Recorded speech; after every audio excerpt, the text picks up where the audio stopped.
வருஷத்தில் கூட கடைசி மாதத்தில் கடைசி வாரத்தில் கூட உங்களோடு கூட ஆண்டவரை ஆராதிப்பதிலே ஆண்டவர் கொடுத்த நல்ல சாத்தியத்துக்காக ஆண்டவருக்கு நான் நன்றி செலுத்துகின்றேன்.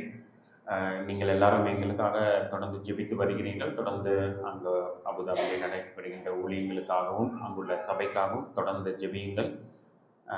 உங்களுடைய ஜெபம் மிகவும் அவசியமாக இருப்பதை ஒரு விசை கூட நாங்கள் நினைவுபடுத்துகின்றேன். இந்த நாளிலே நம் வேதத்தின் வசனத்திலிருந்து ஒரு சில காரியங்களை நாம் சிந்திக்க இருக்கின்றோம். நம்ம இந்த வருஷத்தில் கடைசியில் நாட்களில் நம்ம வந்த பொழுது நம்ம யோசித்து பார்க்குறோம், ஆண்டவர் விதமாக இந்த வருடத்தை துவங்க உதவி செய்தார். இந்த நாளிலே நம்ம அந்த வருடத்துடைய கடைசி மாதத்தில் கடைசி வாரத்தில் ஆண்டவர் கொண்டு வந்து நிறுத்தியிருக்கின்றார். அப்போது நம்முடைய மனசில் வர வேண்டியது, உள்ளத்தின் ஆழத்திலிருந்து நன்றியுள்ள இருதயத்தோடு நாம் காணப்பட வேண்டியவர்களாக நாம் இருக்கின்றோம். அதை குறித்து நம்ம லாஸ்ட் வீக்கில் செல்ஃப் எக்ஸாமினேஷன் செக்லிஸ்ட்னு சொல்லிட்டு என்னென்ன காரியங்களை நம்ம சுய பரிசோதனை செய்ய வேண்டும் என்று சொல்லி நாம் கடந்த ஞாயிற்றுக்கிழமையில நாம் சிந்தித்தோம். இன்னைக்கு நம்ம என்ன டாப்பிக்கில் நம்ம சிந்திக்க போகிறோம்னா, God gives the best over good அப்படின்ற காரியத்தை நாம் சிந்திக்க இருக்கின்றோம். அதாவது ஆண்டவர் நம்முடைய வாழ்க்கையில் சிறப்பானதை தருவார் என்று சொல்லி நாம் பார்க்கின்றோம். நல்லது இருக்கிறது, அதை விட நல்லது இருக்கிறது, ஆனால் எல்லாவற்றுக்கும் மேலானது சிறப்பானது. இங்கிலீஷ் டெர்மினாலஜியில் பார்த்தோன்னா குட், பெட்டர் அண்ட் பெஸ்ட் 3 வாக்கியங்கள் இங்கிலீஷில் நம்ம பயன்படுத்தப்படும். குட்னா என்ன அர்த்தம்? நல்லது கிடைக்கும். பெட்டர், அதை விட கொஞ்சம் கூட நல்லது அப்படின்னு சொன்னாக்கா பெட்டர் என்று சொல்லி நாம் சொல்லுவோம். 3வது பெஸ்ட். இன்னைக்கு நம்ம சிந்திக்க போகிற காரியம் God gives the best over the good அப்படின்னு சொல்லி நம்ம சிந்திக்க இருக்கின்றோம். சிறப்பானதை ஆண்டவர் நம்முடைய வாழ்க்கையில் தருகிறார், தந்து கொண்டிருக்கிறார், இனியும் தருவார் என்ற காரியத்தை குறித்து நாம் சிந்திக்க இருக்கின்றோம். ஸோ இப்போ இன்னைக்கு எப்படி ஆண்டவர் நம்முடைய வாழ்க்கையில் சிறப்பானதை தருவார் அப்படின்னு சொல்லி நம்ம பார்க்கும் பொழுது, ஆண்டவர் நம்முடைய வாழ்க்கையில் அனுமதிக்கிற காரியங்கள் எல்லாம் சில நேரத்தில் நல்ல விஷயங்களை நமக்காக ஹோல்டு பண்ணி வச்சுட்டு இருப்பாரு. எதற்காக அப்படின்னு சொல்லி பார்க்கும்போது, சிறப்பானதை தருவதற்காக, த பெஸ்ட்டை நமக்கு கொடுப்பதற்காக ஒரு சில காரியங்களை அவர் வைத்துக் கொள்கிறத நம்ம பார்க்குறோம். சில பாதைகள் வழியாக நம்மை நடத்தி கொண்டு போவார். எதற்காக இவ்வளவு கடினமான பாதைகள், ஏன் இவ்வளவு கடினமான பாதைகளுக்குள்ளாக நான் கடந்து போய் கொண்டிருக்கிறேன், வேதனையும் கஷ்டமும் வருத்தமாக இருக்கிறது அப்படின்னு சொல்லி நம்ம நினைப்போம். ஆனால் இவையுடைய முடிவு என்னன்னு சொல்லி பார்க்கும்போது, அதோடைய முடிவு பெஸ்ட், த கிஃப்ட், சிறப்பானதை ஆண்டவர் தருவதற்காக தான் அந்த பாதைகளில் எல்லாம் அவர் நம்மை வழிநடத்தி கொண்டு போகிறார் என்கிற காரியத்தை குறித்து நம்ம சுருக்கமாக நம்ம இந்த நாளில் நாம் சிந்திக்க இருக்கின்றோம். வேதாகமத்தில் அநேக உதாரணங்கள் இருக்கிறத நம்ம பார்க்க முடியும். அதில் முதலாக நாம் காண்பிக்க விரும்புகிறது, ரூத் என்கின்ற ஒரு ஸ்திரீயுடைய வாழ்க்கையில் நடந்த காரியத்தை குறித்து நாம் சிந்திக்க இருக்கின்றோம். ரூத்துடைய வாழ்க்கையில் அவர் ஒரு சரித்திர புஸ்தகமாகவே வேதாகமத்தில் இடம்பெற்றிருக்கிறதை நாம் எல்லாரும் அறிந்திருக்கின்றோம். அவங்களுடைய வாழ்க்கையில் நாம் பார்க்கும்போது அவங்களுடைய வாழ்க்கையை துவங்கின விதத்தை நம்ம பார்க்க முடியும். அவங்களுடைய வாழ்க்கை எவ்விதமாக தொடங்குச்சு அப்படின்னு சொல்லிட்டு நம்ம பார்க்கும்போது, ரூத் 1வது அதிகாரம் 1 முதல் 5 வரை உள்ள வசனங்களை யாராவது வாசிக்க கேட்கலாம். ரூத் எழுதின சரித்திர புஸ்தகம் 1வது அதிகாரம் 1 முதல் 5 வரை உள்ள வசனங்கள். தேசத்திலே பஞ்சம் உண்டாயிற்று. அப்பொழுது யூதாவில் உள்ள பெத்லகேம் ஊரானாகிய ஒரு மனுஷன் தன் மனைவியோடும் 2 குமாரரும் கூட மோவாப் தேசத்திலே போய் சஞ்சரித்தான். அந்த மனுஷனுடைய பெயர் எலிமெலேக்கு, அவன் மனைவியின் பெயர் நகோமி. அவனுடைய 2 குமாரில் ஒருவன் பேர் மக்லோன், மற்றொருவர் பேர் கிலியோன். யூதாவில் உள்ள பெத்லகேம் ஊராகிய எப்ராத்தியராகிய அவர்கள் மோவாப் தேசத்திற்கு போய் அங்கே இருந்து விட்டார்கள். நகோமியின் புருஷனாகிய எலிமெலேக்கு இறந்து போனான். அவளும் அவளுடைய 2 குமாரரும் மாத்திரம் இருந்தார்கள். இவர்கள் மோவாபியரில் பெண் கொண்டார்கள். அவர்களில் ஒருத்தி பேர் ஒர்பால், மற்றொரு பேர் ரூத். அங்கே ஏறக்குறைய 10 வருஷம் வாசம் பண்ணினார்கள். பின்பு மக்லோன், கிலியோன் என்னும் அவர்கள் இருவரும் இறந்து போனார்கள். அந்த ஸ்திரீ தன் குமாரர் இருவரையும் தன் புருஷனையும் இழந்து தனித்தவளானாள். ஓகே, இந்த பகுதியானது நம்ம எல்லாருக்கும் நன்றாக தெரிந்த வேதாகம பகுதியாக இருக்கிறது. ஆனாலும் நம்ம இந்த நாளிலே இந்த டாப்பிக்கில் the god gives the best over குட்ன்ற டாப்பிக்கில் நம்ம இன்னைக்கு நாம் சிந்திக்க இருக்கின்றோம். அப்போ இந்த ரூத்துடைய வாழ்க்கையை நம்ம பார்க்கும்போது, roots goods life turn bitter அப்படின்னு சொல்லி நம்ம பார்க்க முடியும். இந்த 5 வசனங்களை நம்ம வாசிக்கும் போது அவர் நல்ல லைஃபாக தான் இருந்துச்சு. ஆரம்பத்தில் பார்க்கும்போது ரொம்ப பியூட்டிஃபுல்லாக இருந்துச்சு. அவங்களுடைய வாழ்க்கையில் மோவாப் தேசத்தில் அவங்க சஞ்சரித்து வந்தாங்க. எலிமெலேக்கு என்கின்ற நபர் தன்னுடைய மனைவியாக நகோமியை அழைத்து கொண்டு அந்த மோவாப் தேசத்திற்கு அவங்க போகும் பொழுது, அவங்க அந்த 2 குமார் குமாரர்கள் இருந்தாங்க, அவங்களுக்கு பெண் கொண்டாங்க. அந்த 2 குமாரர்களுக்கும் திருமணம் செய்ததுடைய ஒருத்தருடைய பேர் தான் அந்த ரூத் என்கின்ற காரியத்தை நாம் பார்க்கின்றோம். அப்போ திருமணமாகாமல் இருக்கின்ற ஒரு பெண்ணுக்கு திருமணம் ஆகும் பொழுது நல்ல குடும்ப வாழ்க்கைக்குள்ளாக பிரவேசிப்பது என்பது அவர் ஒரு சிறப்பான விஷயமாக இருக்கிறது. அப்போ அவங்க லைஃப் நல்லபடியாக போய்கொண்டிருக்கும் பொழுது என்ன நடக்கிறது? த ட்ராஜடி ஸ்ட்ரக். அவங்களுடைய வாழ்க்கையில் என்ன நடந்தது? எதிர்பார்க்காத சம்பவங்களும் சூழ்நிலைக்குள்ளாக அவங்க கடந்து போகிறத நம்ம பார்க்குறோம். ஒருவேளை நினச்சிட்டு இருந்திருக்கலாம், அவங்க லைஃப் ரொம்ப நல்லா போய்கிட்டு இருக்கு, நான் ஹாப்பியாக இருக்கிறேன், எனக்கு திருமணம் ஆயிடுச்சு, எனக்கு இனிமேல் பிள்ளைங்க பெற போகிறவாங்க, இல்லைன்னா என்னுடைய எதிர்காலம் ஆசீர்வாதமாக இருக்கும், இனிமேல் எல்லாமே எனக்கு ஹாப்பியாக இருக்கு அப்படின்னு சொல்லி நினச்சிட்டு இருக்க நேரத்தில் என்ன நடந்ததுன்னு சொல்லி நம்ம வாசிக்கிறோம். அவங்களுடைய வாழ்க்கையில் ஒரு எதிர்பாராத சம்பவங்கள் நடைபெறுகிறத நம்ம வாசிக்கிறோம். என்னென்ன நடந்தது? தன்னுடைய கணவன் மரித்து போனதை நம்ம பார்க்குறோம். அவங்களுடைய கணவன் மரித்து போகும் பொழுது, இல்லைன்னா கணவன் இல்லை அப்படின்னு சொல்லும்போது அவங்களுடைய எதிர்காலம் ஒரு கேள்விக்குறியாக இருக்கிறத நம்ம பார்க்குறோம். சாப்பாட்டுக்கு என்ன செய்வாங்க, பிள்ளைங்களை வளர்க்குறதுக்கு என்ன செய்வாங்க, இல்லைன்னா தங்குறதுக்கு என்ன செய்வாங்கன்ற ஒரு பெரிய கேள்விக்குறி அவங்களுடைய வாழ்க்கையில் வரக்கூடியதாக இருக்கும். அப்போ அப்படிப்பட்ட காரியத்தின் வழியாக ஆண்டவர் அவங்களை கடத்தி கொண்டு போகிறத நம்ம வாசிக்கிறோம். ஆரம்பம் நல்லதாக இருந்துச்சு, சிறப்பான நல்லதாக தான் இருந்துச்சு.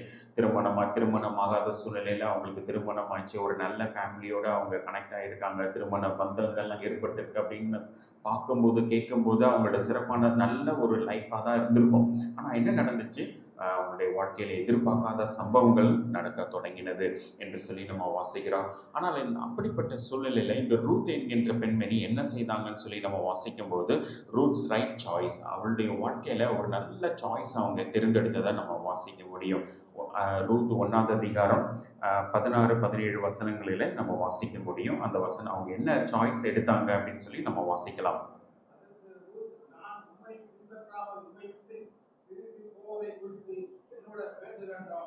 நீர் போகும் இடத்திற்கு நானும் வருவேன், நீர் தங்கும் இடத்திலே நானும் தங்குவேன். உன்னுடைய ஜனம் என்னுடைய ஜனம், உன்னுடைய தேவன் என்னுடைய தேவன். நீர் மரணம் அடையும் இடத்தில் நானும் மரணம் அடைந்து அங்கே அடக்கம் பண்ணப்படுவேன். அவனே அல்லாமல் வேறொன்றும் உம்மை விட்டு என்னை பிரித்தால் கர்த்தர் அதற்கு சரியாகவும் அதற்கு அதிகமாகவும் எனக்கு செய்ய கடவுள் என்றார். ஓகே, இங்கே நம்ம வாசிக்கிறோம் ரூட்ஸ் சாய்ஸ் பார்க்குறோம். அது சாய்ஸ் வந்து இட் வாஸ் அ ரைட் சாய்ஸ்ன்னு நம்மளால் சொல்ல முடியும். ஏன்னா அவங்க ஒரு போல்டு டிசிஷன் எடுக்கிறாங்க. மாமியார் சொல்லிட்டாங்க, இல்லைப்பா கணவன் மறிச்சிட்டாங்க, நீங்கள் என்ன செஞ்சுருங்க, உங்கள் அம்மா வீட்டுக்கு போயிட்டுக்கோங்க, அவங்க வீட்டுக்கு போய்க்கோங்க. ஏன்னா நீங்கள் அந்த தேசத்தில் தான் இருக்கிறீங்க, அந்த ஊரில் தான் இருக்கிறீங்க, நீங்கள் இந்த மோவாபில் தான் இருக்கிறீங்க, நீங்கள் அங்கே போயிடுங்க, நான் என் சொந்த ஊருக்கு போயிடுறேன்னு மாமியார் சொல்லும் பொழுது, அப்போ மாமியார் கிட்ட அவங்க சொன்ன ஒரு மருமக சொன்னாங்க, அவங்க அப்பா அம்மா வீட்டுக்கு போயிட்டாங்க. ஆனால் ரூத் சொன்ன ஸ்டேட்மெண்ட்டை பார்க்கும்போது ரொம்ப ப்ராமினெண்ட்டாக, ரொம்ப போல்டு ஸ்டேட்மெண்ட்டாக அவங்க சொல்கிறத பார்க்குறாங்க. உண்மை பின்பற்றாமல் இங்கே நான் திரும்பி போவதை குறித்து நீங்கள் இதை பற்றி என்கிட்ட பேசவே வேண்டாம் அப்படின்னு சொன்னாங்க. நீங்கள் போகிற இடத்துக்கு தான் நான் வருவேன், நீங்கள் தங்குற இடத்துல தான் நான் தங்குவேன், உம்முடைய ஜனம் என்னுடைய ஜனம், உம்முடைய தேவன் என்னுடைய தேவன் சொல்லிட்டு பயங்கரமாக போல்டான ஸ்டேட்மெண்ட்டை அவங்க கொடுக்குறத நம்ம வாசிக்கிறோம். அருமையானவர்களே, அந்த ரூத் அவங்க மாமியார்கிட்ட காண்பிச்ச அந்த லாயல்ட்டி, அதோடைய அந்த அந்த காரியத்தை நம்ம அங்கே பார்க்க முடிகிறது. அவங்களுடைய வாழ்க்கையில் சிச்சுவேஷனை பார்க்கும்போது கணவனை இழந்த சூழ்நிலை, மாமனாரும் இல்லாத சூழ்நிலை, எவ்வளோ வேதனையாக இருந்திருக்கும், எவ்வளோ கஷ்டமாக இருந்திருக்கும். தேசத்தில் பஞ்சம்னு சொல்லிட்டு தான் அவங்க அங்கே மோவாபுக்கு போனாங்க. பெத்லகேமை விட்டு மோவாபுக்கு போன மெயின் காரணமே தேசத்தில் பஞ்சம்னு சொல்லிட்டு அந்த காரணத்தினால தான் அவங்க அங்கே கடந்து போனாங்க. ஆனால் அவங்களுடைய வாழ்க்கையில் எதிர்பாராத சம்பவங்கள் எல்லாம் நடந்த பொழுது அவங்க இப்படிப்பட்ட கடினமான ஒரு சூழ்நிலையிலும் அவங்க எவ்வளோ பற்றிய ஒரு தீர்மானத்தை எடுத்தாங்கன்னு சொல்லி நம்ம வாசிக்கிறோம். நம்முடைய வாழ்க்கையில் இப்படிப்பட்ட எதிர்பாராத சம்பவங்கள், எதிர்பாராத சூழ்நிலைக்குள்ளாக நம்ம கடந்து போகும் பொழுது நம்முடைய வார்த்தைகள், நம்முடைய தீர்மானங்கள் எவ்விதமாக இருக்கிறது என்று சொல்லி நாம் யோசித்து பார்க்கணும்.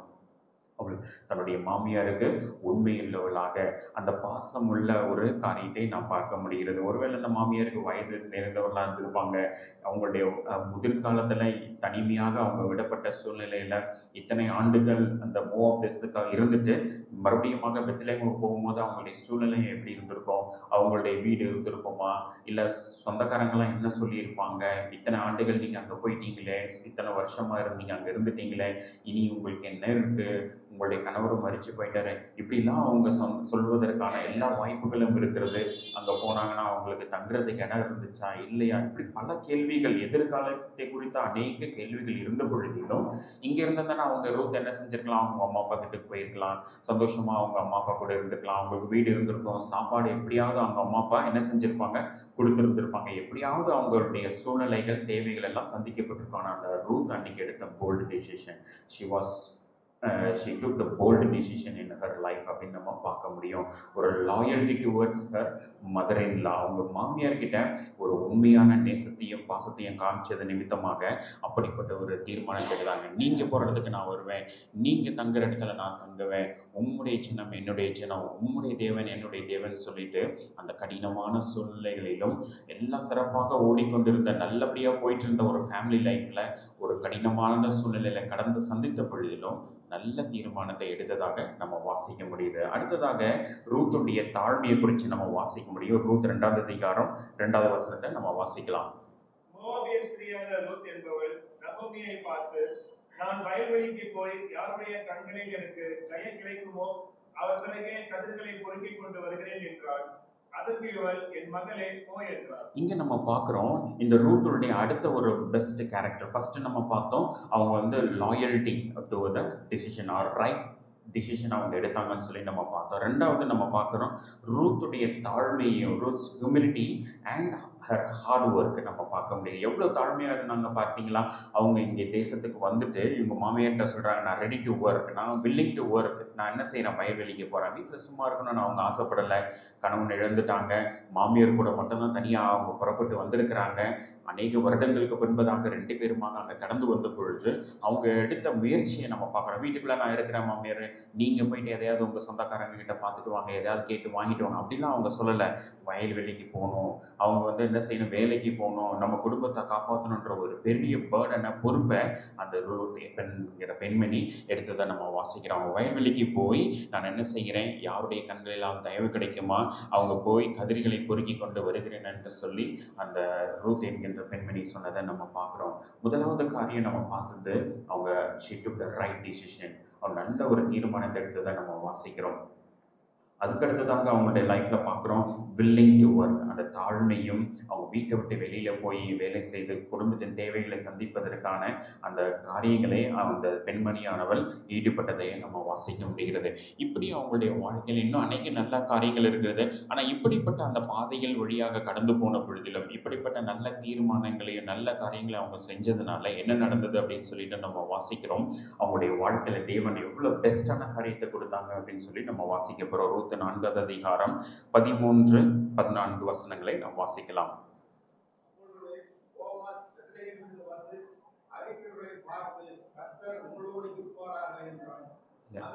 நான்காவது அதிகாரம் 13-14.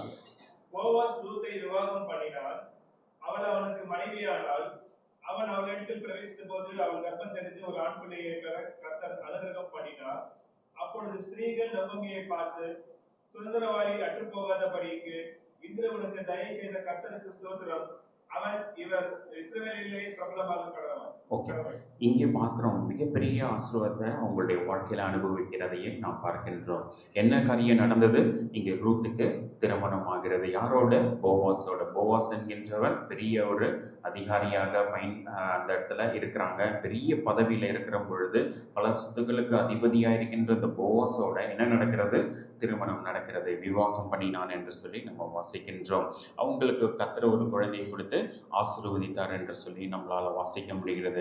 அவங்களுடைய சந்ததியில் வந்தவங்க தான் யாரு அப்படின்னு சொல்லி பார்க்குறோம், ஓபேத் என்று சொல்லி வாசிக்கிறோம். 22வது வசனத்தில் வாசிக்கிறோம், ஓபேத் ஈசாயை பெற்றான், ஈசாய் தாவீதை பெற்றான் என்று சொல்லி நம்ம வாசிக்கிறோம். அருமையானவர்களே, இந்த ரூத்துடைய வாழ்க்கையில நாம் கற்றுக்கொள்ள வேண்டிய ஒரு காரியம், ஆரம்பம் அவங்களுடைய வாழ்க்கையில தனிமையாக இருந்தாங்க, அவங்களுக்கு ஒரு திருமணம் நடந்தது, எல்லாம் நல்லா தான் போய்கிட்டு இருக்கு அப்படின்னு சொல்லி நினைச்சாங்க.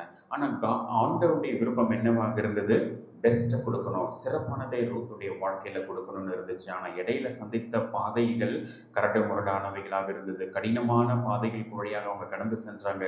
கணவனை இழந்தாங்க, மாமனாரை இழக்கப்பட்ட ஒரு சூழ்நிலை, எதிர்காலத்தை குறித்ததான ஒரு பெரிய கேள்விக்குறியாக இருந்த பொழுதிலும் ஆண்டவர் என்ன செஞ்சாங்க, முடிவில் பார்க்கும்போது அவங்க எடுத்த நல்ல தீர்மானத்தை குறித்து நம்ம பார்த்தோம்.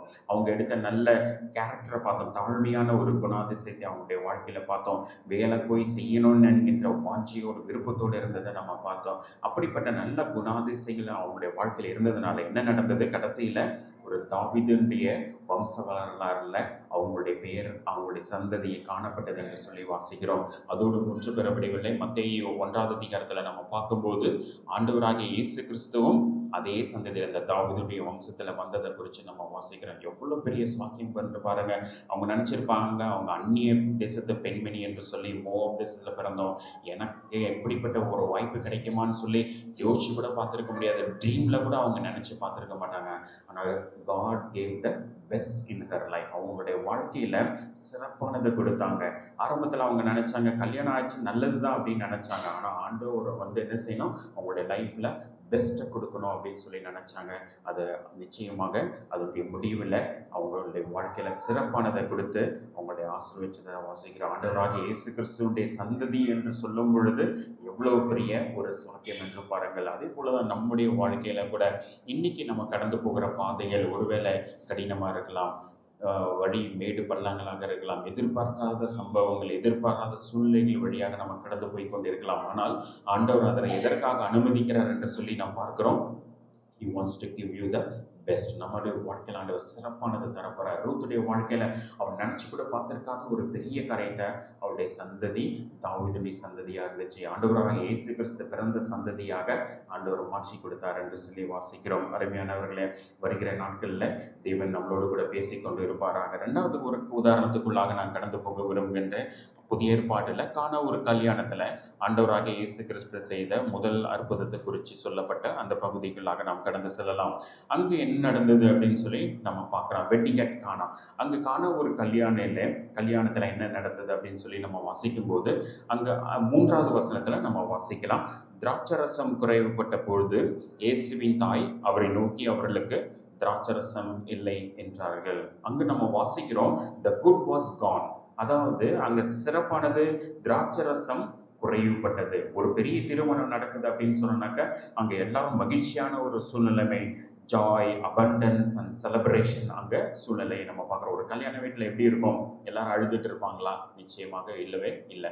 எல்லாரும் சந்தோஷமாக இருக்காங்க, எல்லாரும் பிஸியாக இருப்பாங்க. கணவன், மனைவி, பெண் வீட்டார், மாப்பிள்ளை வீட்டார் எல்லாம் அங்கே இங்கேயும் ஓடுறது, கிஃப்ட் கொடுக்கறது, திருமண காரியங்கள், விருந்து அரேஞ்ச் பண்ணுறது, அப்புறம் வர்றது போகிறது, எல்லாம் சந்தோஷமாக உற்சார உறவினர்கள் எல்லாரும் சந்தித்து மகிழ்ச்சியாக பேசி கொண்டிருக்கின்ற ஒரு நேரமாக இருக்கும். அப்படிப்பட்ட ஒரு சூழ்நிலை மேல என்ன நடக்கிறது, திராட்சரசம் குறைவுபட்டது. இன்னைக்கு நம்ம ஒரு கல்யாணம் நடக்குது அப்படின்னு சொல்லும்போது பிரியாணி போட்டுட்டு இருக்கிறோம் அப்படின்னு சொல்லும்போது பிரியாணி காலி ஆயிடுச்சு, இல்லைன்னா காலி ஆகி போச்சு, ஆளுங்க எதிர்பார்த்ததோட அதிகமாக வந்துட்டாங்கன்னா என்ன செய்யும், திருமணத்தை நடத்துகிறவங்களுக்கு ஒரு பெரிய ஒரு கஷ்டமாக இருக்கும். அதே போல தான் அன்னைக்கு திராட்சரசம் குறைவுபட்டது என்று சொல்லும் பொழுது அன்னைக்கு வந்த விருந்தினர் எல்லாருக்கும் நல்ல திராட்சரசத்தை அவங்க கொடுத்துட்டு இருப்பாங்க. அந்த திராட்சரசம் குறைவுபட்டது என்று சொல்லி அங்கே சொல்லப்பட்டிருக்குது. இப்போ இந்த குறைவுபட்ட பொழுது அவங்க என்ன நடந்தது அந்த சூழ்நிலையை நம்ம வாசிக்கின்றோம். 4வது வசனத்தில் நம்ம வாசிக்கிறோம். அதற்கு இயேசு ஸ்ரீயே, எனக்கு உனக்கும் என்ன, என் வேலை இன்னும் வரவில்லை அப்படின்னு சொல்லி சொல்கிறாங்க. அப்போ இந்த 3வது வசனத்தில் வாசிக்கிறோம். இயேசுவின் தாய் அவரை நோக்கி அவர்களுக்கு திராட்சரசம். இங்கே இயேசுவின் தாய் என்ன செய்கிறாங்க, அந்த சூழ்நிலையை பார்த்துட்டு இந்த வீட்டில் திராட்சரசம் குறையப்பட்டுச்சு, திராட்சரசம் இல்லாத ஒரு சூழ்நிலை அப்படின்னு சொல்லிட்டு அவங்க எந்த காரியத்தை செய்தாங்க, ஆண்டவராக இயேசு கிறிஸ்துவிட போயிட்டு சொல்றதை நம்ம வாசிக்கிறோம். இங்கே ஒரு சூழ்நிலைமை இருக்கிறது, இங்கே திராட்சரசம் குறைப்பட்டது. ஆகவே இந்த சூழ்நிலைமையை நீங்கள் என்ன செய்யணும் அப்படின்னு சொல்லிட்டு கேட்குறாங்க. அப்பா ஆண்டவராக இயேசு கிறிஸ்து சொன்னாங்க, என்னுடைய வேலை இன்னும் வரவில்லை. ஆண்டவராக இயேசு கிறிஸ்து பார்க்கும்போது அவர் ஒரு நேரத்திற்காக ஆண்டவருடைய சித்தம், ஆண்டவருடைய நோக்கம் என்ன, பிதாவாண்டுடைய நேரத்திற்காக அந்த ஆண்டவராகிய இயேசு கிறிஸ்து காத்திருக்கிறத நம்ம வாசிக்க முடிகிறது. அப்போ 5வது வசனத்தில் நம்ம வாசிக்கிறோம், அவருடைய தாய் வேலைக்காரரை நோக்கி அவர் உங்களுக்கு என்ன சொல்கிறாரோ அதன்படி செய்யுங்கள் என்று சொன்னதை நாம் வாசிக்கிறோம். இப்போ அவங்களுடைய பொறுப்பு எல்லாத்தையும், அந்த கல்யாண வீட்டினுடைய குடும்ப பொறுப்பு எல்லாத்தையும் அங்கே ஆண்டவராகிய இயேசு கிறிஸ்து மேலே சுமற்றப்படுகிறதை நாம் வாசிக்கிறோம். 1வது வசனத்தில் நம்ம 2வது வசனத்தில் வாசிக்கிறோம், ஆண்டவராகிய இயேசுவும் அவருடைய சிஷ்யரும் கல்யாண வீட்டுக்கு அழைக்கப்பட்டிருந்தார்கள். The invitation made the difference. அப்போது அங்கே இன்விடேஷன் ஆண்டவராகிய இயேசு கிறிஸ்துவுக்கு கொடுக்கப்பட்டிருந்தது. நீங்கள் என்னன்னா கல்யாண வீட்டுக்கு பங்கு பெறணும்னு அழைப்பு கொடுத்தா நம்ம என்ன செய்வோம், ஒரு பங்காளராக நம்ம போவோம். ஒருவேளை உறவினர் முறையாக இருந்திருக்கலாம், இல்லைன்னா சபையாக, சமுதாயத்தில், இல்லைன்னா வீட்டு பக்கத்தில் ஏதோ ஒரு வகையில் நமக்கு ஒரு தொடர்பு இருக்கும். அப்போ நம்ம போவோம், நம்மளால் முடிஞ்ச கிஃப்ட்டை கொடுப்போம், பெண் மாப்பிள்ளை வீட்டாரை பார்த்து பேசுவோம், பேசிட்டு சாப்பிட்டுட்டு திரும்பி வந்துடுவோம். ஒரு அழைப்பு விருந்தினராக இருந்தனா விருந்தினருக்குள்ள ரெஸ்பான்சிபிலிட்டிஸ் தான் இருக்கும். இங்கே ஆண்டவராக இயேசு கிறிஸ்துவும் ஒரு விருந்தினராக தான் அழைக்கப்பட்டிருந்தார். ஆனால் இங்கே 3ஆம் வசனத்தில் வாசிக்கிறோம், 4ஆம் வசனத்தில் மரியாள் என்ன செய்கிறாங்கனாக்கா, அவர் சொன்னபடி செய்யுங்கள். he became the host of the அந்த வெட்டிங் அப்படின்னு சொல்லி நம்ம வாசிக்கிறோம். அவர் தானே இங்கே என்னவாக மாற்றப்படுகிறார்? ஒரு அந்த திருமணத்தை நடத்துகின்றவராக, ஒரு பொறுப்பாளராக மாற்றப்படுகிறதை நம்ம வாசிக்க முடிகிறது. அழைக்கப்பட்ட பொழுது விருந்தினராக அழைக்கப்பட்டார். ஆனால் ஆண்டவராக இயேசுவின் தாய் என்ன செய்கிறாங்க? அவர் சொல்வதை செய்யுங்கள்னு சொல்லி அந்த சூழ்நிலைமை மாற்றப்பட வேண்டும் என்று சொன்னால், அந்த திராட்சரசம் குறையப்பட்ட அந்த சூழ்நிலைமை, அந்த கல்யாணத்தில் இருந்த சூழ்நிலைமை மாற்றப்பட வேண்டும் என்று சொன்னால், இயேசுவின் தாய் என்ன செய்கிறாங்க? ஸ்லோவை மாற்றி அவர் சொல்வதை செய்யுங்கள் என்று சொன்னதை நாம் வாசிக்கிறோம். அப்போ அந்த he became the host of the wedding, அந்த திருமணத்திற்கு அவர் பொறுப்பாளராக மாற்றப்படுகிறதை நாம் அங்கு வாசிக்க முடிகிறது. அருமையானவர்களே, நம்முடைய வாழ்க்கையில் ஆண்டவர் தான் என்ன செய்ய வேண்டும்? அரசாளுகிறவராக, ஆண்டவராக மாற்றப்பட வேண்டும் என்கின்ற காரியத்தை நாம் சிந்திக்கவே. வெறும் நம்முடைய வீட்டுக்குள்ளே வந்தால் மட்டும் போதாது. he must be ruling our family. அவருடைய லைஃப் அவர் நம்மை ஆளுகை செய்ய வேண்டும், ஆட்சி செய்வதற்கு நாம் ஒப்பு கொடுக்க வேண்டும் என்பத காரியத்தை நாம் வாசிக்க முடியும், அறிந்து கொள்ள முடியும். அப்போ இந்த வீட்டில் என்ன நடக்கிறது? அங்கே திராட்சரசம் குறைவுபட்ட பொழுது அந்த இயேசுவின் தாய் அவர் சொல்வதையின்படியாக செய்யுங்கள் என்று சொன்னதை நாம் வாசிக்கின்றோம். முதலாவதாக நாம் கற்றுக்கொள்ள வேண்டியது, திராட்சரசம் நல்லா தான் இருந்துச்சு, நல்ல திராட்சரசத்தை தான் யாருமே கொடுத்துட்டு இருப்பாங்க, எல்லாம் நல்லபடியாக போயிட்டு தான் இருந்துச்சு. ஆனாலும் அந்த வீட்டில் ஆண்டவர் ஒரு சிறப்பான காரியத்தை செய்ய போகிறார். அதற்கு முன்பதாக அங்கே கடந்து போன பாதைகளை குறித்து நம்ம வாசிக்கிறோம். திராட்சரசம் திராட்சரசம் குறையப்பட்ட பொழுது அவங்க என்ன செஞ்சாங்க? ஆண்டவராக இயேசு கிறிஸ்துவிட்ட போனாங்க. அப்போ நம்முடைய வாழ்க்கையில் ஏதாவது குறைவுகள் இருக்கும் என்று சொன்னால், நம்முடைய தேவைகள் இருக்கும் என்று சொன்னால், நாம் யாருக்கிட்ட போகணும்? மனிதர்கள்கிட்ட போக வேண்டாம், நம்மக்கிட்ட இருக்கிற சூழ்ந்திருக்கிற ஃபேமிலி மெம்பர்ஸ்கிட்ட போக வேண்டாம். மாறாக நம்ம யார்கிட்ட போகணும்? நம்முடைய ஆண்டவராக இயேசு கிறிஸ்துவிடத்தில் நாம் கடந்து செல்ல வேண்டும். அவரிடத்துல போய் நம்முடைய தேவைகளை நாம் சொல்லக்கூடியவர்களாக இருக்க வேண்டும். அதுக்கப்புறம் நம்ம அவங்களுடைய வாழ்க்கையில் பார்க்குறோம், he became the host. நம்முடைய வாழ்க்கையில் அவர் தான் என்ன செய்ய வேண்டும்? ஆண்டவராக மாற்றப்பட வேண்டும். அவர்தான் அந்த குடும்பத்தின் அந்த திருமணத்தினுடைய நாயகனாக அங்கே மாற்றப்படுகிறார். ஏன்னா அந்த குடும்ப பந்து விசாரிப்புக்காரன்னு கூட தெரியாததெல்லாம் இந்த ஆண்டவராக இயேசு கிறிஸ்துவுக்கு நடந்தது என்று சொல்லி நம்ம வாசிக்கிறோம்.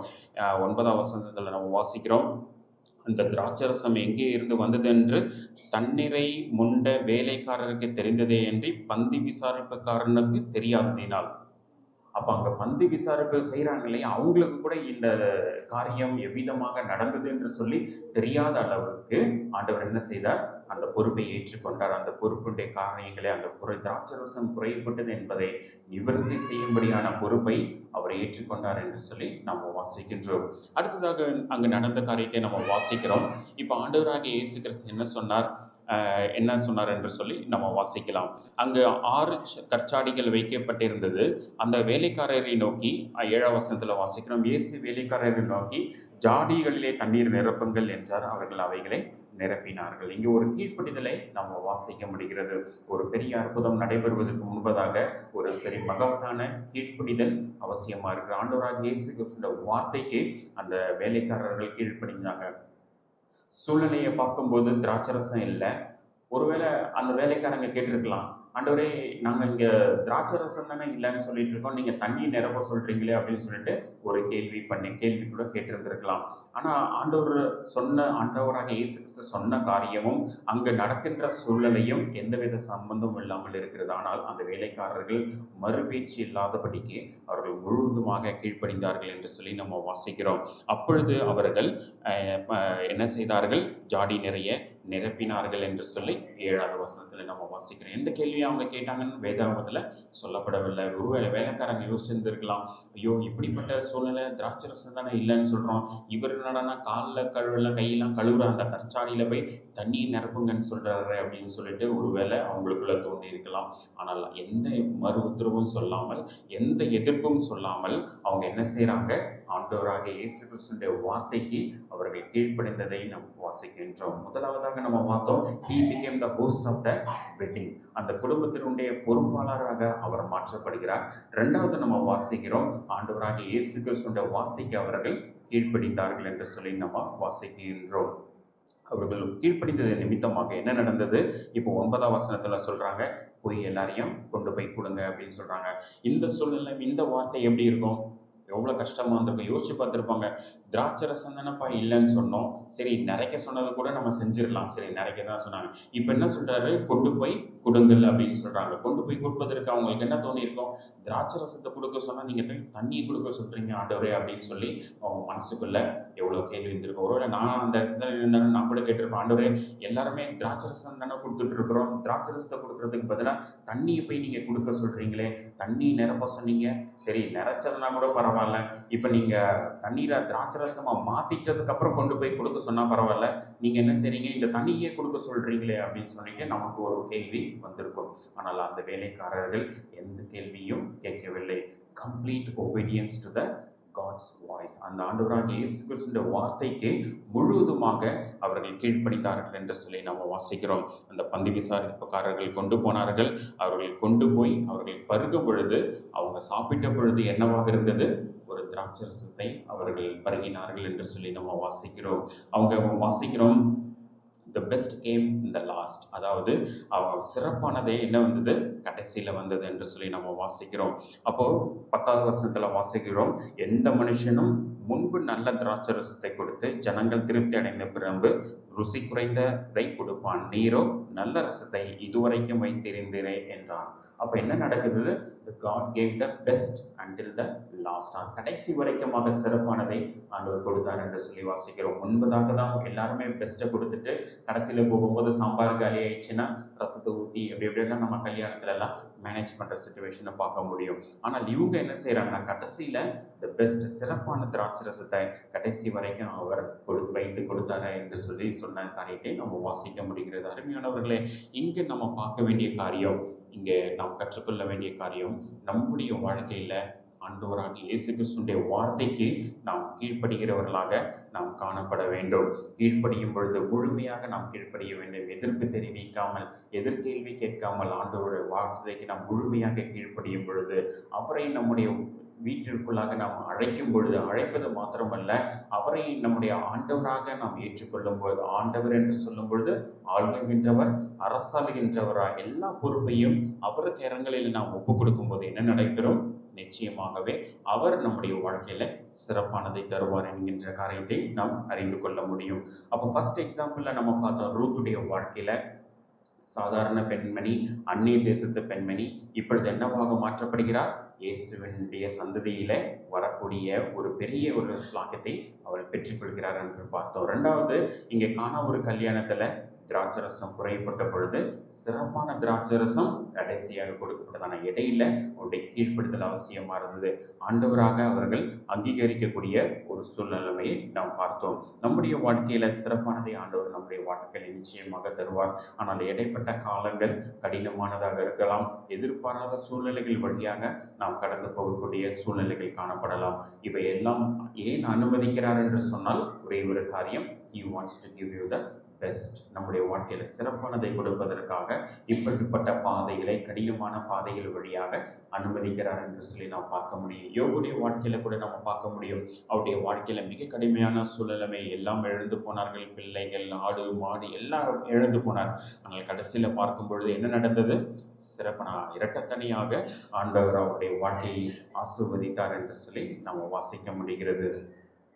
நம்ம மூன்றாவதாக லாசருடைய வாழ்க்கையிலிருந்து என்ன நடந்தது என்று சொல்லி நம்ம வாசிக்க முடியும். லாசருடைய வாழ்க்கையில யோவான் 11ஆவது அதிகாரத்துக்கு நாம் திருப்பலாம். அதுல 11ஆவது அதிகாரம் 3வது வசனம் வாசிக்க கேட்கலாம். அப்பொழுது அவருடைய சகோதரிகள், ஆண்டவரே, நீ சிநேகிக்கிறவன் வியாதியா இருக்கிறான் என்று சொல்ல அவரிடத்திற்கு ஆள் அனுப்பினார்கள். இங்கே நம்ம வாசிக்கிறோம், இங்கே லாசரு என்கின்ற ஒரு சகோதரனை குறித்து அங்கே சொல்லப்பட்டிருக்கு. அவங்களுக்கு 2 சகோதரிகள் இருந்தார்கள், மரியாள், மார்த்தாள் என்கின்ற சகோதரிகள் 2 பேர் இருந்தாங்க. அப்போ லாசர் மிகவும் நேசித்த ஆண்டவராகிய இயேசு கிறிஸ்துவால் நேசிக்கப்பட்டான் என்று சொல்லி அங்கே சொல்லப்பட்டிருக்கிறது.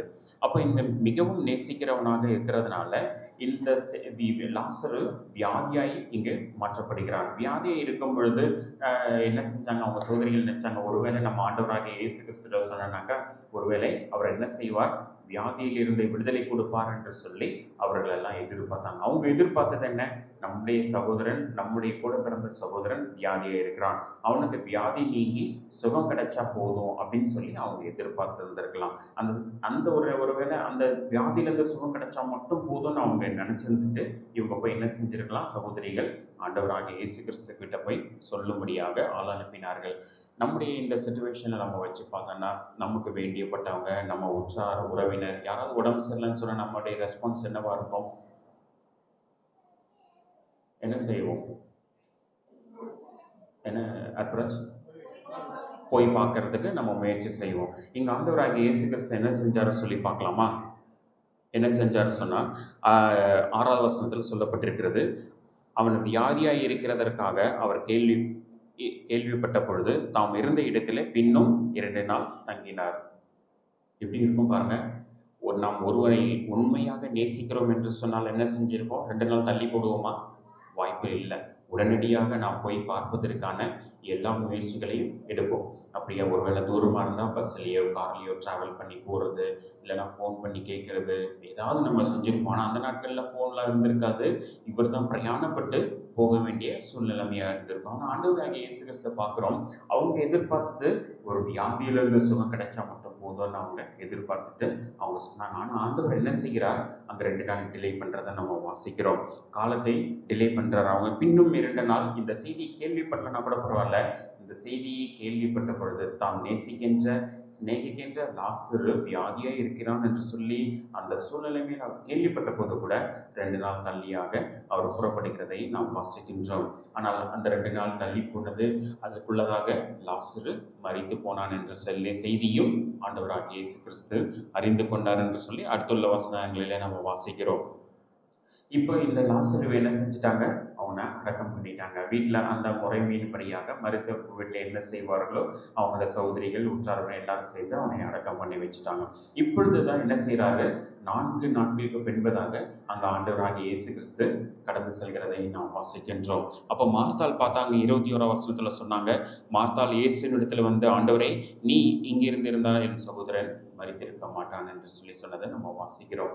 அப்போ அவங்க சகோதரியாகிய ஒரு சகோதரி சொன்னாங்க, ஆண்டவரே நீங்க இங்க இருந்திருந்தீங்கன்னா என்னுடைய சகோதரன் மரித்திருக்க மாட்டான் என்று சொன்னாங்க. 32வது வசனத்துல நம்ம வாசிக்கிறோம், மரியாள் அவங்களை பார்த்து சொன்னாங்க, ஆண்டவரே நீர் இங்கே இருந்தனால் என்னுடைய சகோதரன் மரித்திருக்க. 2 சகோதரிகளும் ஒரே ஸ்டேட்மெண்ட் தான் சொல்றாங்க. ஆண்டவராகிய இயேசு கிறிஸ்துவை பார்த்த பொழுது 21ஆம் வசனத்துல மார்த்தாலும் 32ஆம் வசனத்துல மரியாளும் ஒரே ஸ்டேட்மெண்ட் தான் சொன்னாங்க, ஆண்டவரே நீங்க இருந்திருந்தீங்கன்னா என்னுடைய சகோதரன் மரித்திருக்க மாட்டேன். அதனால தான் நாங்கள் சொல்லிவிட்டோம் இப்படியாக வியாதியாக இருக்கிறான், ஆனால் இன்னைக்கு என்னுடைய சகோதரன் மரித்து போனான், அவனை அடக்கம் பண்ணிட்டோம் அப்படின்னு சொல்லிட்டு சொன்னதை நம்ம வாசிக்கிறோம். ஆனால் அவங்க சகோதரிகள் எதிர்பார்த்தது என்ன, ஆண்டவராகிய இயேசு கிறிஸ்துவில உடனடியாக அவர் வருவார், என்னுடைய சகோதரனுக்கு சுகம் கிடைப்பார், இதுதான் அவங்க நல்ல விஷயம் என்று சொல்லி நினைத்திருந்தாங்க. ஆனால் ஆண்டவர் அவங்களுடைய வாழ்க்கையில பெஸ்ட் சிறப்பானதை செய்யும்படியாக ஆண்டவர் விரும்பப்பட்டார். ஆகவே என்ன நடந்தது, ஆண்டவராகிய இயேசு கிறிஸ்து 25ஆம் வசனத்தில் சொல்லுகிறார், இயேசு அவளை நோக்கி, நானே உயிர்த்தெழுதலும் ஜீவனுமாயிருக்கிறேன், என்னை விசுவாசிக்கிறவன் மரித்தாலும் பிழைப்பான் என்று சொல்லி நம்ம வாசிக்கிறோம். இங்கே ஆண்டவராகிய இயேசு கிறிஸ்து அங்கே மரியாளையும் மார்த்தாளையும் பார்த்து சொன்னாங்க, என்னை விசுவாசிக்கிறவன் மரித்தாலும் பிழைப்பான், நானே உயிர்த்தெழுதலும் ஜீவனமாயிருக்கிறேன், நான் செய்ய போகிற காரியம் வித்தியாசமான இருக்கு, நீங்கள் எதிர்பார்க்காத காரியத்தை உங்களுடைய வாழ்க்கையில் உங்களுடைய குடும்பத்தில் நான் செய்ய போகிறேன் என்று சொல்லி ஆண்டவர் என்ன செய்தார், அங்கே ஒரு பெரிய அற்புதத்தை செய்கிறதை நம்ம வாசிக்கிறோம். என்ன செய்தார், 42, 43 வசனங்களில் நான் வாசிக்கும் பொழுது, இவைகளை சொன்ன பின்பு லாசருவே வெளியே வா என்று சொல்லி உரத்த சத்தமாய் கூப்பிட்டார் என்று சொல்லி நம்ம வாசிக்கிறோம். அப்பொழுது மரித்தவன் வெளியே வந்தான்.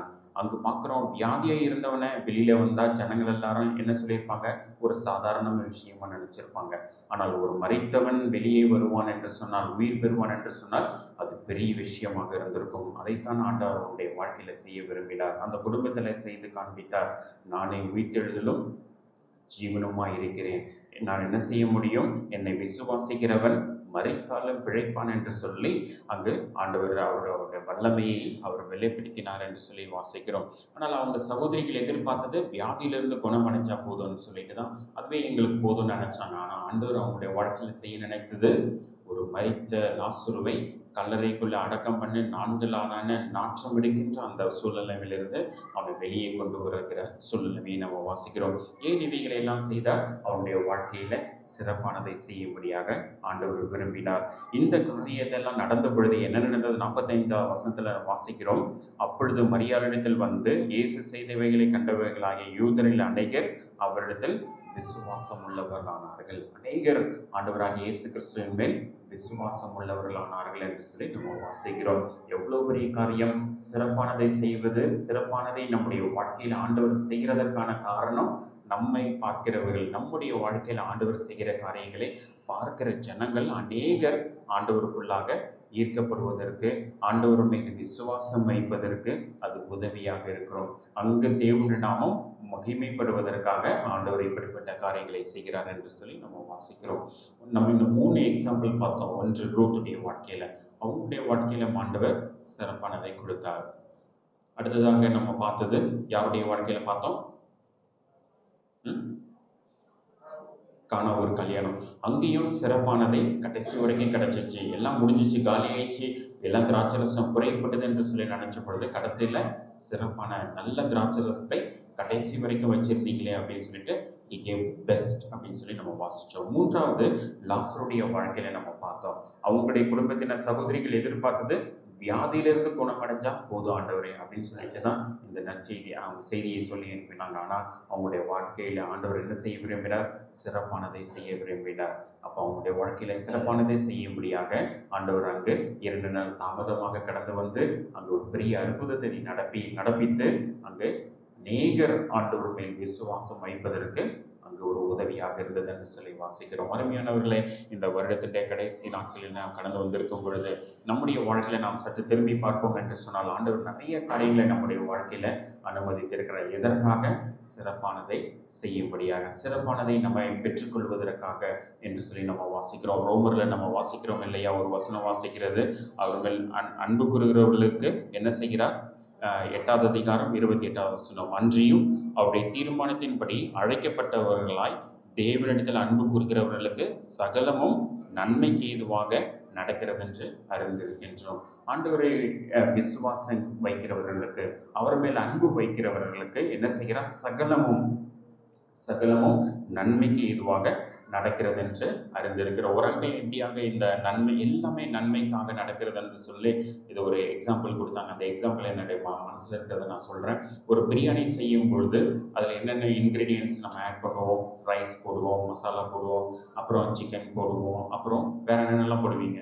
பிரியாணி மசாலா போடுவோம், உப்பு போடுவோம். எல்லாம் சேர்ந்தது தான் என்ன செய்கிறது? ஒரு கலவை பிரியாணின்னு சொல்லி நம்ம அழைக்கிறோம். ஆனால் தனித்தனியாக நம்மளால சாப்பிட முடியுமா? சாப்பிட முடியாது. மசாலா மட்டும் தனியாக சாப்பிட முடியுமா? சாப்பிட முடியாது. உப்பு மட்டும் தனியாக சாப்பிட முடியுமா? சாப்பிட முடியாது. அப்படி ரைஸை மட்டும், அரிசியை மட்டும் தனியாக சாப்பிட முடியுமா? தனியாக சாப்பிட முடியாது. ஸோ அப்போ biryani final taste, final end ப்ராடக்ட்டை நம்ம டேஸ்ட்டாக சாப்பிட்றதுக்கு என்னென்னலாம் தேவைப்படுது? எல்லாமே தேவைப்படுது. அரிசி, உப்பு, காரம், புளிப்பு, சிக்கன், எல்லாமே. சிக்கனை கூட நம்ம பச்சையை நம்மளால் சாப்பிட முடியாது. அப்போ எல்லாம் சேர்ந்து குக்காகி கிடைக்கும் போது தான் ஃபைனல் ப்ராடக்டை தான் நம்மளால் சாப்பிட முடியுது. அப்படிதான், அதுதான் சகலமும். நம்முடைய வாழ்க்கையில் சகலமும் என்று சொல்லும் பொழுது எல்லா பாதைகளும், வாழ்க்கையில் அப்ஸ் அண்ட் டவுன்ஸ், ஏற்ற தாழ்வுகள், இன்பமான நிகழ்ச்சிகள், துக்கமான நிகழ்ச்சிகள் எல்லாவற்றையும் நாம் நடக்கும் பொழுது அவைகள் எல்லாம் எதற்காக நடக்கிறது? வசனம் என்ன சொல்லுகிறது?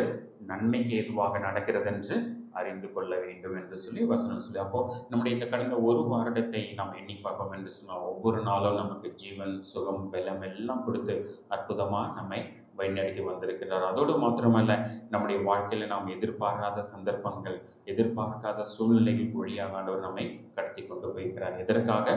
எல்லாவற்றையும் நன்மைக்காக. அவர் மேல் அன்பு கூறுகிறவர்களுக்கு அவருடைய தீர்மானத்தின்படி அழைக்கப்பட்டவர்களுக்கு அவர் என்ன செய்கிறார்? சகலமும் நன்மைக்காக இந்த காரியங்கள் எல்லாம் செய்து இதுவரைக்கும் நம்மை கொண்டு வந்திருக்கிறாகவே இந்த நாம் எண்ணி பார்த்தவர்களாக நன்றியுள்ள இருதயத்தோடு ஆண்டவருக்கு நாம் நன்றி செலுத்த வேண்டும். இந்த புதிய ஆண்டுக்குள்ளாக நாம் பிரவேசிக்க போகின்றோம். இன்னும் ஒரு சில நாட்குள்ளாகலாக நாம் புதிய ஆண்டுக்குள்ளே போகும் பொழுதும் இவை எல்லாம் மனதிலே வைத்துக் கொள்ள வேண்டும். ஆண்டவர் சில பாதைகள் வழியாக நம்மை கடத்தி போகிறார் என்று சொன்னால் நாம் யோசித்து பார்க்க வேண்டும். எதற்காக? நம்முடைய வாழ்க்கையில சிறப்பானதை தருவதற்காக, நன்மையான காரியங்களை செய்வதற்காக தான் இந்த கடினமான பாதைகள் வழியாக நம்மை நடத்தி கொண்டு போகிறார் என்று சொல்லி நாம் எண்ணி பார்த்தவர்களாக இந்த புதிய ஆண்டுக்குள்ளாக பிரவேசிக்க கர்த்தர் நமக்கு உதவி செய்வாராக. கர்த்தருடைய நாமம் மகிமைப்படுவதாக. ஆமென்.